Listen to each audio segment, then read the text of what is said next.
Dear learners, welcome to online study corner. आज के इस वीडियो में हम विलियम शेक्सपियर के द्वारा लिखे एक सोनेट नंबर 18 को रीड करेंगे। सोनेट नंबर 18 विलियम शेक्सपियर ने अपने एक फ्रेंड को डेडिकेट किया था, अपने फ्रेंड के लिए लिखा था ये सोनेट। वैसे विलियम शेक्सपियर ने टोटल 154 सोनेट्स लिखे, जिनमें से सोनेट नंबर 1 से 126 तक जो सोनेट्स हैं वो उसने अपने फ्रेंड को डेडिकेट किए, और बाकी जो सोनेट्स हैं वो एक डार्क लेडी को डेडिकेट किए गए थे। और ये जो डार्क लेडी है, यहाँ पर डार्क का मतलब है अज्ञात लेडी, जिसके बारे में कि अब जो क्रिटिक्स हैं या स्कॉलर्स हैं उनको कोई भी नॉलेज नहीं है, इसलिए उन्हें उसे डार्क लेडी कहा गया। तो चलिए स्टार्ट करते हैं आज की इस वीडियो को। टॉपिक सोनेट नंबर 18 को। अब सोनेट क्या होता है? सोनेट होती है 14 लाइन्स की एक पोएम। और सोनेट कई तरह के होते हैं, जैसे कि शेक्सपियरियन सोनेट, पेट्रार्कन सोनेट या स्पेंसरियन सोनेट।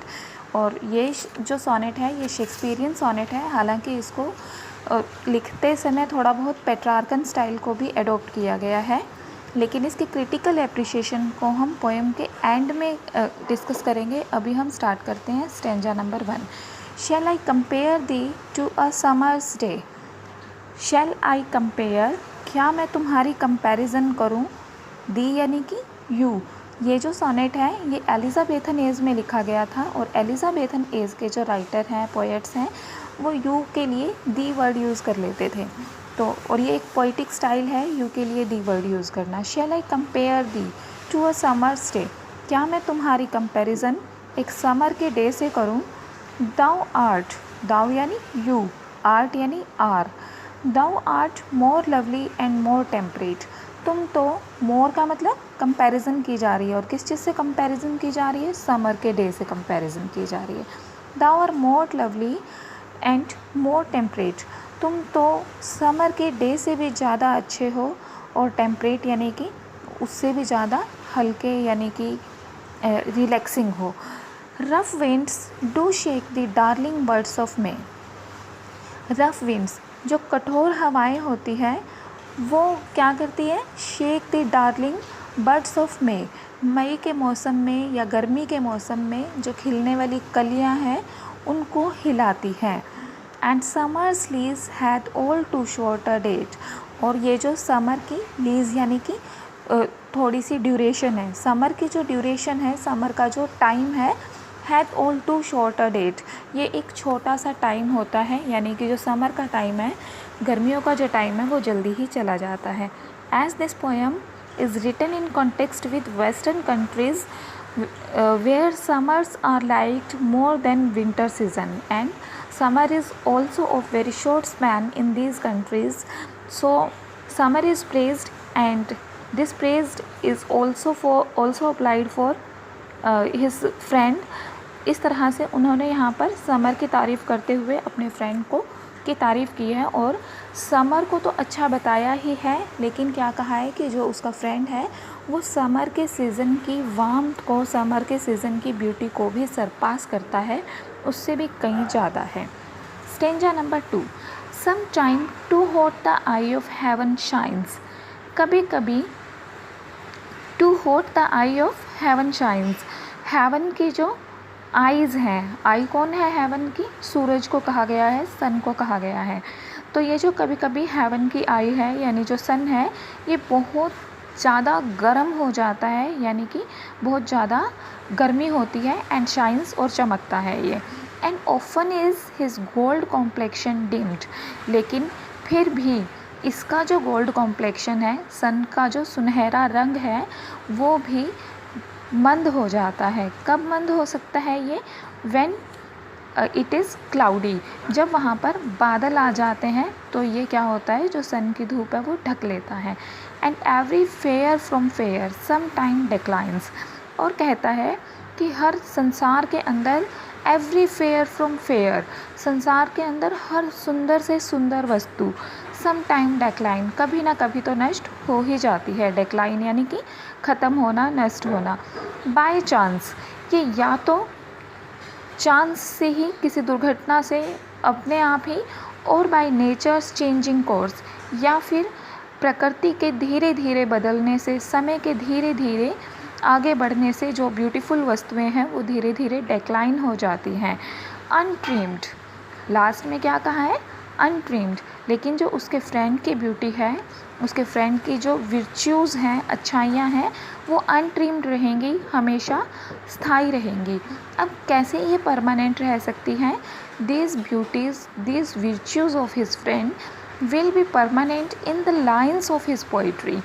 यानी कि उसके फ्रेंड की जो ब्यूटी है, उसके फ्रेंड की जो अच्छाइयाँ हैं, वो पोएट की लाइन्स के अंदर हमेशा बनी रहेंगी। जब तक लोग इस पोएम को पढ़ते रहेंगे तब तक उसके जो फ्रेंड है उसकी ब्यूटी को वो जानते रहेंगे। इस तरह से उसके फ्रेंड की ब्यूटी, उसके फ्रेंड की जो विर्च्यूज़ हैं वो हमेशा से परमानेंट रहेंगे। लेकिन यहाँ एक आयरनी है कि यहाँ पर फ्रेंड जो है वो, फ्रेंड के जो विर्च्यूज़ हैं वो हमेशा से परमानेंट नहीं रहने वाले, बल्कि कि उसकी सिर्फ जो अच्छाइयाँ हैं उनका वर्णन परमानेंट रहने वाला है।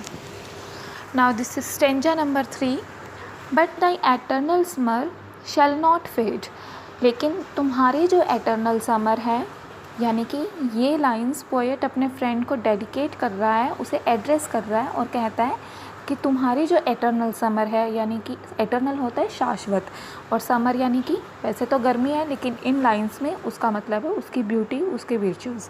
लेकिन तुम्हारी जो एटर्नल ब्यूटी है शैल नॉट फेड, वो कभी भी फेड नहीं होगी। Nor lose possession of that fair thou ओवेस्ट।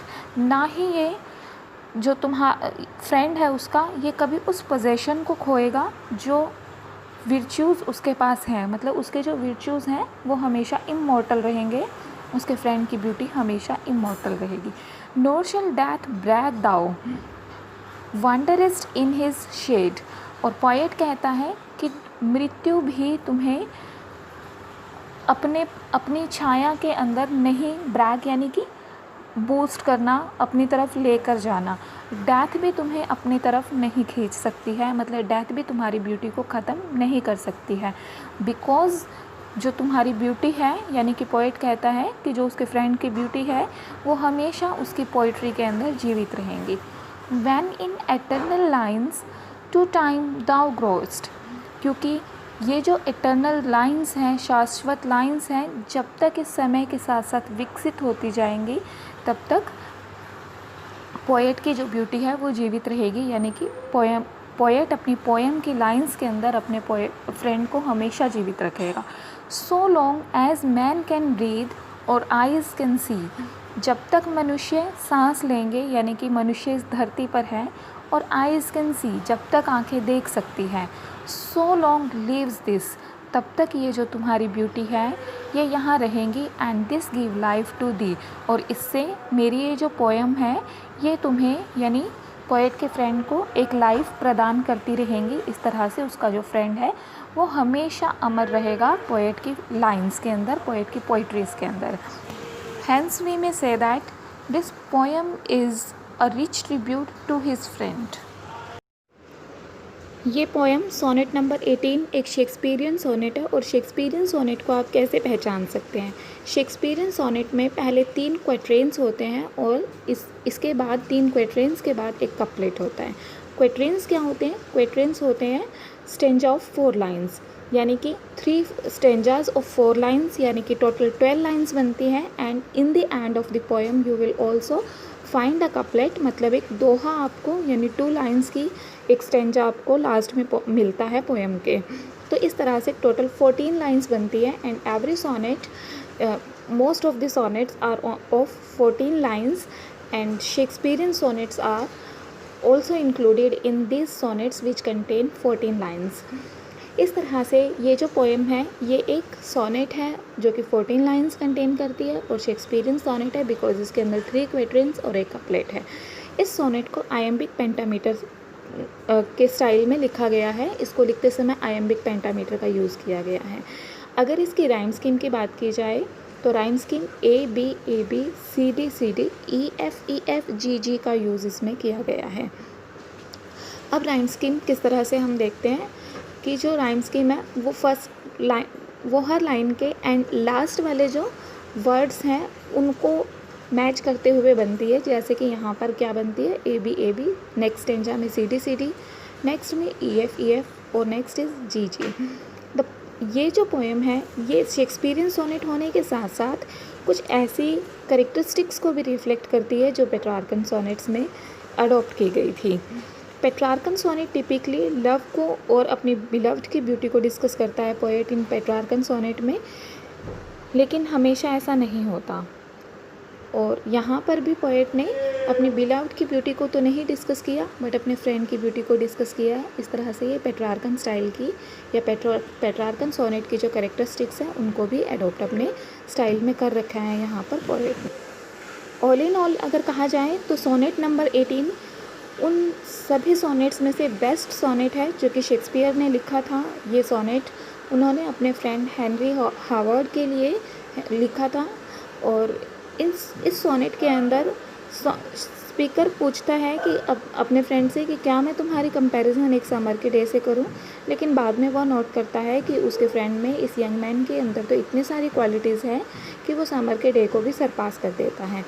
और टोटल 154 सोनेट्स शेक्सपियर ने लिखे थे। इसके अलावा शेक्सपियर ने 154 सोनेट्स के अलावा 37 प्लेज भी लिखे थे, जिनके अंदर historical plays, romance, comedy, tragicomedy, इस तरह के सारे जो क्रिएशंस हैं वो इंक्लूडेड है।